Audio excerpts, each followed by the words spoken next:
So if you had a chance to read my last post or see my last video, you'll know that over the next several weeks, I'll be sharing some of the best post-career planning and guidance that I have amassed over the last several years.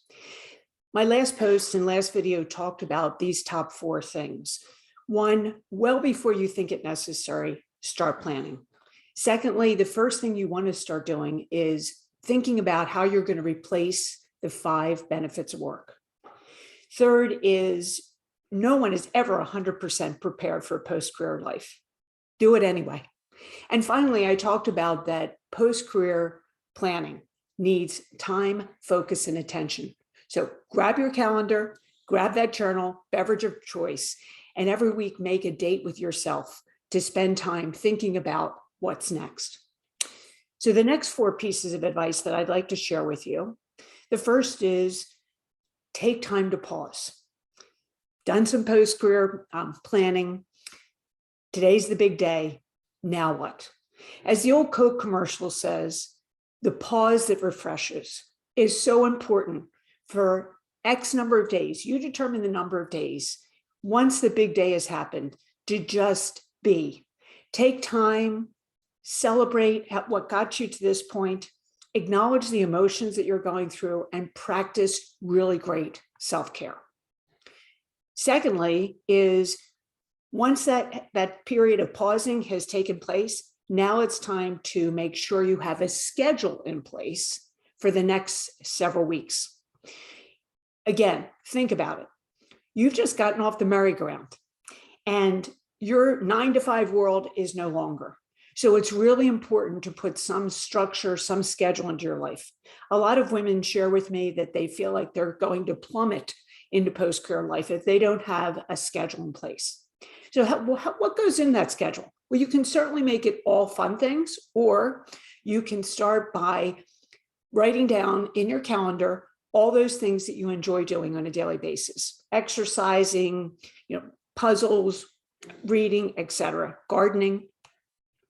The second thing you want to put in there is all those things that you've never gotten a chance to get to because work got in the way. Get the car serviced, downsize that closet. The next thing you want to do is make sure that you plan in some wonderful times, walking dates, lunches, etc., with your friends. And finally, leave some white space for whatever, so that you'll have the opportunity to say yes to things that come your way. Having a schedule like this, and you determine what goes on it, but having a schedule like this, I promise you, will prevent you from plummeting into this part of your life. And of course, once that period of time has come and gone, you're now looking at the plan that you need to put in place. And I'm not talking about putting together a plan for a 20 to 30 year period that you'll spend in post-career life. Think about planning for a year. 12 months is a much more doable goal in terms of creating a plan. It gives you a living, working document that can be adjusted accordingly. It gives you an opportunity to say, don't want to do that, let me put something else in. But more, or as importantly, it gives you a document that you can share on an annual basis during your annual review with your financial advisor.